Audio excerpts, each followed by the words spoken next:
Le nouveau président du RPR est donc une présidente. Michèle Alliot-Marie a été largement plébiscitée par les militants qui l'ont finalement préférée à Jean-Paul Delevoye pour assumer la présidence du mouvement gaulliste. À 53 ans, la députée maire de Saint-Jean-de-Luz devient ainsi la première femme en France à prendre la tête d'un grand parti politique. Éric Thibault, Christophe Hilary. Voici le premier geste de la nouvelle présidente du RPR. Les militants l'ont donc choisie.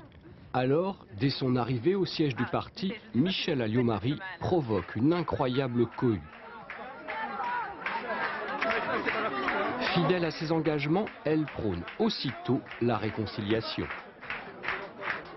Je tiens à dire que je serai une présidente pour tous, ensemble, et dans le cadre d'une opposition unie, avec et pour Jacques Chirac.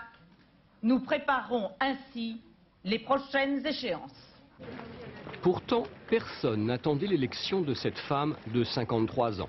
Michèle Alliot-Marie découvre la politique très tôt en famille. Son père était déjà député gaulliste. Sportive, elle aime le rugby. Surdouée, elle collectionne les diplômes, 2 thèses de droit. Ça tombe bien, Jacques Chirac la nomme secrétaire d'État à l'enseignement en 86.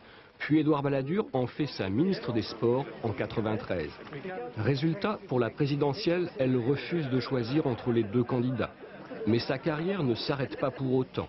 Déjà députée, elle est élue maire de Saint-Jean-de-Luz la même année. Bref, l'élection de Michèle Alliot-Marie déclenche un vrai courant d'air frais au RPR. Et les femmes du parti s'en réjouissent. Terminer ces estrades, vous savez, où il n'y a jamais qu'une seule femme et elle est toujours en avant-dernière ou en dernière position au choix. Mais en tous les cas, elle est toujours seule et unique sur l'estrade. Ça, je crois que ça sera terminé. C'est une révolution culturelle. Et puis que ça arrive chez nous, alors là, vraiment, c'est tout à fait extraordinaire. Je n'osais en rêver dans mes rêves les plus fous. Le RPR s'est donc choisi démocratiquement une présidente. Mais les militants rêvent déjà d'un destin de dame de fer pour Michèle Alliot-Marie.